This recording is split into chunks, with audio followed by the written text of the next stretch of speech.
আসসালামু আলাইকুম। আপনারা জানেন যে গতকাল সোয়া দুটো নাগাদ এখানে একটা বিধ্বংসী আগুনের সৃষ্টি হয় এবং আমাদের 37টা ফায়ার ব্রিগেড ইউনিট এবং আমাদের army, navy, answer, specially fire brigade সকলে মিলে আমরা রাত 8:30 পৌনে 9টা নাগাদ আগুন সম্পূর্ণ নিয়ন্ত্রণে আনতে আল্লাহর রহমতে সক্ষম হই। আমাদের ড্যামেজ অ্যাসেসমেন্টের কাজ চলছে। আমরা আমদানিকৃত, আপনারা সকলে জানেন যে শুধুমাত্র আমাদের যে আমদানিকৃত পণ্য যে জায়গায় একত্রিত হয় আগুনে সেটা পরিপূর্ণভাবে ধ্বংস হয়েছে।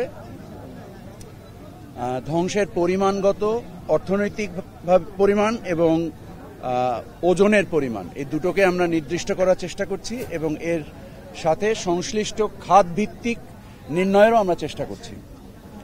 আমাদের 3:30টার সময় একটা ইন্টারমিনিস্ট্রিয়াল মিটিং ডাকা হয়েছে আমাদের করণীয় নির্দিষ্ট করার জন্য। আপনাদের এখান থেকে আলোচনা শেষ করে আমরা ওই মিটিংয়ে যাব।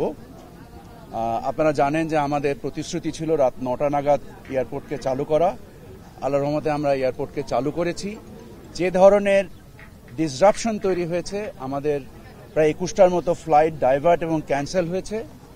আমরা যাত্রী সাধারণের কষ্টকে লাঘব করার জন্য আমরা একটা অর্ডার ইস্যু করেছি, যার মাধ্যমে আগামী 3 দিন যত নন শিডিউল এক্সট্রা ফ্লাইট আসবে তার সমস্ত রকম মাশুল এবং তার সমস্ত রকম খরচ আমরা মওকুফ করে দিয়েছি, যার ফলে যাদের ভিসার জটিলতার কারণে বিদেশ যাওয়ার ক্ষেত্রে এবং যাদের বিভিন্ন প্রয়োজনে, চাকরির প্রয়োজনে, চিকিৎসার প্রয়োজনে, আত্মীয় স্বজনের সাথে দেখা সাক্ষাতের প্রয়োজনে যে সংকটটা তৈরি হয়েছে সেটা উত্তরণের উদ্দেশ্যে আমরা কাল রাত 9:10 আমাদের প্রথম ফ্লাইট অবতরণ করে এখানে। তখন থেকে এখন পর্যন্ত নিরবিচ্ছিন্নভাবে আমাদের ফ্লাইট অপারেশন চলছে। আপনাদের সাথে কথা বলার পরে আমরা যাত্রী সাধারণ যারা ভিতরে ছিলেন তাদের খাওয়া দাওয়া, হোটেল থেকে শুরু করে তাদের সেবা শুশ্রূষা নেওয়ার আমরা প্রয়োজনীয় সকল ব্যবস্থা করেছি এবং তারপরেও কিছু কিছু ব্যত্যয় থেকে যেতে পারে আমাদের প্রচেষ্টার পরেও, কারণ আমরা একত্রিতভাবে অনেকগুলো ইস্যু আমাদেরকে হ্যান্ডেল করতে হয়েছে। তো আমাদের আগ্রহের কমতি ছিল না, আমাদের প্রচেষ্টার কমতি ছিল না। এরপরেও যাত্রী সাধারণ যে কষ্ট পেয়েছেন তার জন্য আমি ব্যক্তিগতভাবে আন্তরিকভাবে ক্ষমাপ্রার্থী। আমাদের প্রচেষ্টা রয়েছে আপনাদের পরামর্শ নিয়ে। আমরা যদি আপনাদের কোনো পরামর্শ থাকে আমরা সকল অংশীজনের সাথে। আপনি কি আমার স্টেটমেন্টটা শেষ করতে দিবেন? ওকে, ফাইন, এবার প্রশ্ন করুন।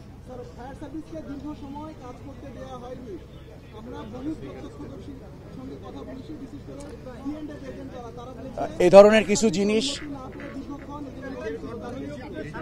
না, 1.5 ঘন্টা আটকে ছিল, কথাটা সত্য না। মানে 1.5 ঘন্টা আটকে থাকলে আমি ফায়ার সার্ভিসের সাথে আজকে সকালে এসে কথা বলেছি স্যার এই বিষয়ে, এবং তারা নিশ্চিত করেছে এই ধরনের কোনো ঘটনা ঘটেনি। ইমিডিয়েটলি তারা আসতে পেরেছে। ভেতরে যাদের দায়িত্ব ছিল অগ্নি নির্বাপনের জন্য তারা কি আসলে কাজ করতে পেরেছে? সর্বপ্রথম আপনারা জানেন, allow me to answer your question please. আপনারা জানেন এটা একটা কেপিআই,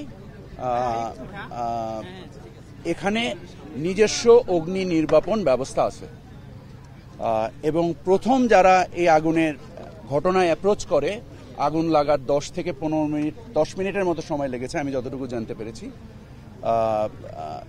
প্রথম civil এভিয়েশনের within 30 seconds, I'm sorry, I'm correcting my statement because Chairman Civil Aviation is here. 30 সেকেন্ডের মধ্যে আমাদের নিজস্ব অগ্নি নির্বাপন যে সংস্থা রয়েছে তারা আগুনকে অ্যাপ্রোচ করেছে। সো এরপরেও যত ধরনের অভিযোগ এসছে এটা আমলে নিয়ে আজকে যে আন্তঃমন্ত্রণালয়ের সভা হবে কিছুক্ষণ পরে, এখানে সকল বিষয় শুধু আমাদের না, অন্যান্য মন্ত্রণালয় এবং গোয়েন্দা সংস্থার তথ্য বিশ্লেষণ করে আমাদের প্রয়োজনীয় সিদ্ধান্ত আমরা নেব। একটু জানতে চাই, গত কয়েকদিন ধরে দেশে সম্প্রতি সময় যেভাবে দেশের একটি জায়গায় আগুন লাগছে, জনমতে কিছুটা শঙ্কা তৈরি করেছে, সেই বিষয়ে আসলে কিছু বলার আছে কিনা? এটা সামগ্রিকভাবে আমার ধারণা আপনারা প্রধান উপদেষ্টা প্রেস উইং থেকে জানতে পারবেন। আমরা আমাদের সংশ্লিষ্ট যে দুর্ঘটনাটা ঘটেছে এই ক্ষেত্রে আমরা কোনো কিছু উড়িয়ে দিব না, সকল কিছুকেই আমলে নিব। এটা কি একটু ক্লিয়ার শেষ করতে দেন না ভাই কথাটা।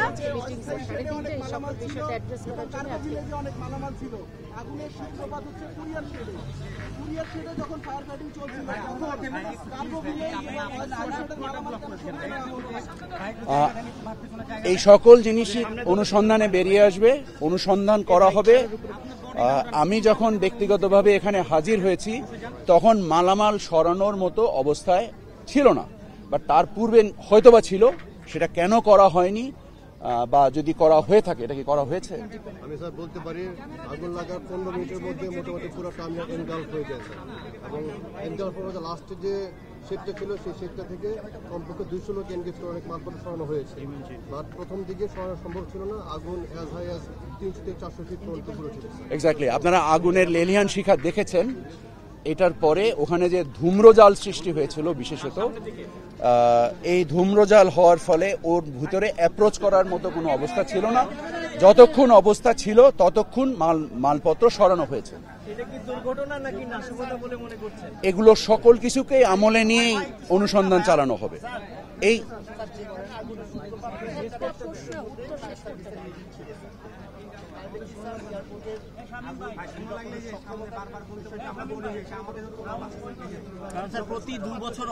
আপনাকে বলা হয়েছে যে 30 সেকেন্ড আগুন লাগার খবর ওঠার পরে 30 সেকেন্ডের ভিতরেই এখানকার যে নিজস্ব ব্যবস্থা আছে সেই ব্যবস্থা তারা ডেপ্লয়েড হয়েছে। আপনারা জেনেছেন যে 37টা ইউনিট কাজ করেছে। সো এই আগুনের যে মানে পরিমাণগত যে ভয়াবহতা, এটাকে ওই একটা ইউনিট দিয়ে এটাকে হ্যান্ডেল করা যায়নি। এই জন্য পর এক এক করে 37টা ইউনিট জোগাড় করতে হয়েছে। এমনকি শেষ পর্যন্ত ওয়াসার পানিও আনা হয়েছে। এজেন্ট যারা রয়েছেন তারা কিন্তু ফায়ার সার্ভিসের দিকে অভিযোগের আঙুল তুলছে, তারা দেরি করে এসেছে কিংবা কাজ করেনি। সেই বিষয়ে আমরা ওনাদের সাথে আলোচনা করব। আমরা ওনাদের কাছ থেকে শুনবো। যত ধরনের অভিযোগ আছে প্রত্যেকটা অভিযোগ আমলে নেওয়া হবে। আমরা এখনই একটা ক্যাটালগিং কমিটি করে দেওয়া হয়েছে, যারা এই আগুনের পূর্ববর্তী এবং বর্তমান অবস্থায় পুরো ঘটনার ক্যাটালগিং করবে। আপনার এই ক্যাটালগ দিয়ে আমরা তারপরে অংশীজনের সাথে আলোচনা করে গোয়েন্দা সংস্থা থেকে শুরু করে তদন্ত সংস্থার সকলকে একত্রে নিয়ে আমরা এখান থেকে এর রহস্য উদ্ঘাটন করার চেষ্টা করব। আপনারা জানেন এলসি ছাড়া পণ্য এখানে নর্মালি আসে না, 1 নাম্বার। আর 2 নাম্বার হচ্ছে যে এখানে বিজিএমইর প্রতিনিধিরা রয়েছেন। আমাদের কালকে রাত থেকেই কার্গো আসছে। আমাদের বাণিজ্য সহায়তার উদ্দেশ্যে আমরা এই কার্গোগুলো বন্ধ করতে পারবো না। সো আমরা কালকে প্রায় সারা রাত এয়ারপোর্টে ছিলাম। আমরা একটা নতুন জায়গা এনবিআর এর সাথে সংশ্লিষ্ট হয়ে বিজিএমই আমাকে প্রতিশ্রুতি দিয়েছে যে দ্রুততম সময়ে, এবং আমরাও সরকারের পক্ষ থেকে দ্রুততম সময়ে এটাকে কিভাবে বের করা যায়, আমরা সপ্তাহে 7 দিন 24 ঘন্টা কাজ করব, যেন পণ্য সরবরাহে কোনো রকম জটিলতা না হয়। এবং যারা ক্ষতিগ্রস্ত হয়েছেন তাদের ইন্স্যুরেন্স কভারেজ কি আছে, আমাদের এয়ারপোর্টের ইন্স্যুরেন্স কভারেজ কি আছে, এই সকল কিছুকে মানে আমলে নিয়ে আমরা সিদ্ধান্তে উপনীত হব।